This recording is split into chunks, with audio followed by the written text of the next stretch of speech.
नमस्कार। आज मैं शेरगढ़ के अंदर हूँ और आप देख सकते हैं कि किस प्रकार से नामांकन का अंतिम दिन है। और ऐसे में आपको बता दें कि शेरगढ़ से भी कई युवा हैं, वे भी मैदान में हैं। आपको बता दें कि कई हमारे साथ हैं। सर, क्या नाम है आपका और पहले आपका परिचय दीजिए हमारे। मेरा नाम सुभाष कड़वासरा है, राष्ट्रीय लोकतांत्रिक पार्टी पूर्व प्रदेश कार्यकारिणी सदस्य हूँ और मैं शेरगढ़ निवासी, गांव मेरा बारनऊ है, यहाँ के निवासी हूँ। मैं जोधपुर रहता हूँ पिछले 25 साल से।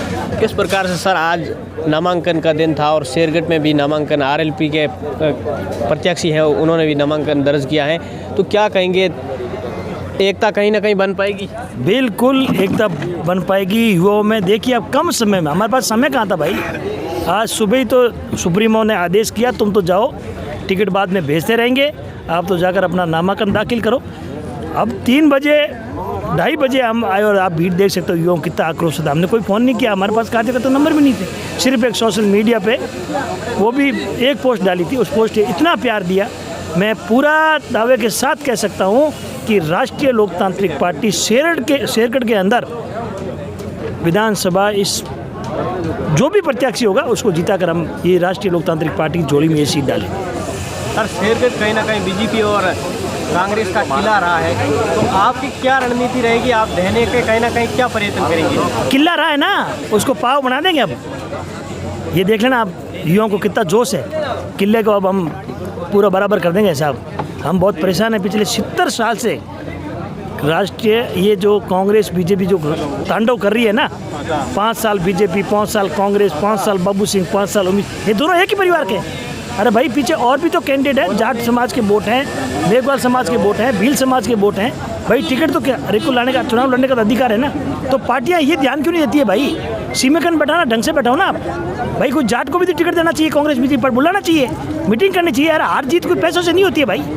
सर, समय बहुत कम बचा है, तो आपकी क्या अलग रणनीति? हमारे लिए कोई समय कम नहीं, बहुत समय है, आप चिंता मत करो। हमारे लिए तो एक दिन ही बहुत होता है। ये तो अभी बहुत दिन पड़े, 20 दिन पड़े, और डटकर रात दिन एक कर मेरे युवा साथियों को मैं पूरा प्रयास करूंगा, मेरे मेघवाल भाइयों समाज को, मेरे जाट कौम को, कि राष्ट्रीय लोकतांत्रिक पार्टी को हम राष्ट्रीय में मजबूत करेंगे, पूरा मजबूत करेंगे। सर, वो क्या रणनीति रहेगी? क्योंकि शेरगढ़ के ज़्यादातर वोटर्स हैं कांग्रेस बीजेपी के रहे हैं, आरएलपी के उनके दिलों में राज करने के लिए क्या रणनीति रहेगी? रणनीति आप इतनी, शेरगढ़ के अंदर हमारा राष्ट्रीय लोकतांत्रिक पार्टी का एमएलए बन गया है ना, तो किसान भाई याद रखेंगे, युवा याद रखेंगे कि बिजली घर वाले खेत में जाने के लिए कतराएंगे कि यहाँ कोई आरएलपी का झंडा देख लेंगे। गले में देख रहे हो युवक, ये झंडा, यही उन अधिकारियों के लिए झंडा ही काफ़ी है हमारे लिए।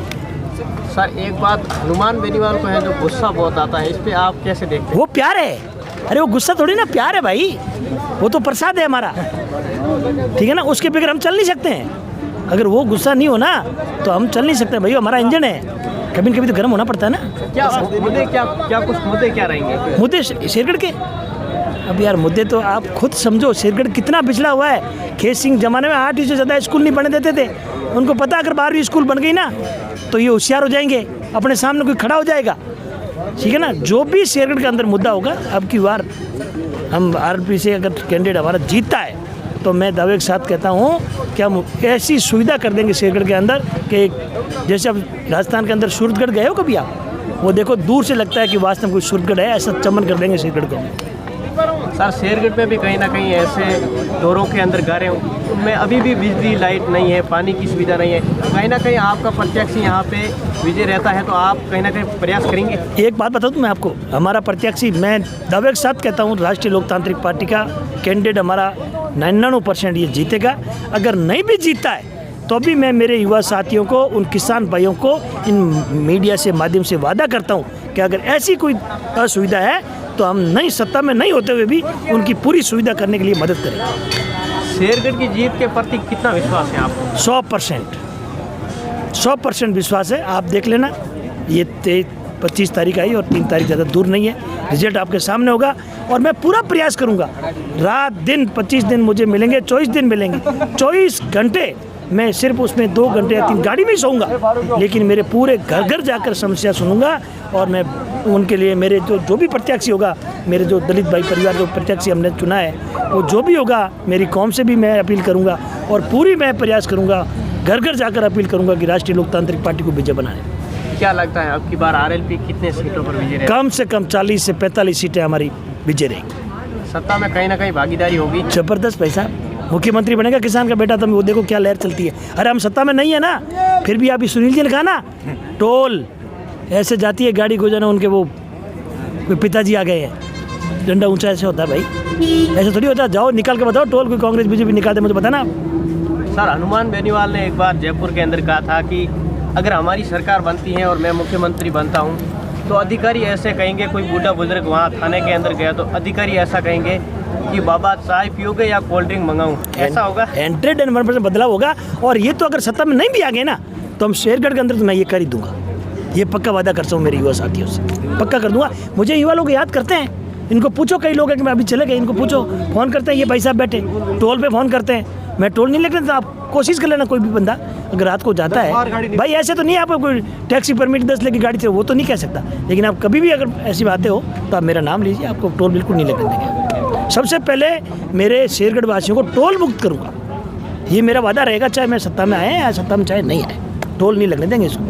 सर युवा है जो आरएलपी के बहुत ज़्यादा फैन है, आप कहीं ना कहीं बुजुर्गों के दिलों में भी जगह बना पाएंगे? अभी आप देख लेना, धीरे धीरे देखो ना, ये क्या है, ये देखो ना आपके सामने ही है, ये क्या देखो, आप गुजर के बैठे, आप चिंता मत करो। युवा ही बुजुर्ग आदमी को आगे लाने का प्रयास करेंगे, हम लोग उसकी बीन में जाएंगे। जो हमारा प्रयास होगा, उनके पैर पकड़ने पड़े, गले लगाना पड़ेगा, जो भी प्रयास होगा हम आरएलपी के लिए कुछ भी करेंगे चीज़। सर बायतू में हमने देखा है आपका बहुत फैन फॉलोइंग है, बायतू की जनता कहीं ना कहीं उम्मीदवार राम बेनीवाल पर अब की बार भरोसा जता पाएंगी, क्या लगता है? 101% उम्मीदवार राम जी को कोई चैलेंज करने वाला वहाँ है ही नहीं। ये हरीश चौधरी जी तो हमारे कम से कम जाएंगे 30 नंबर, आप देखना।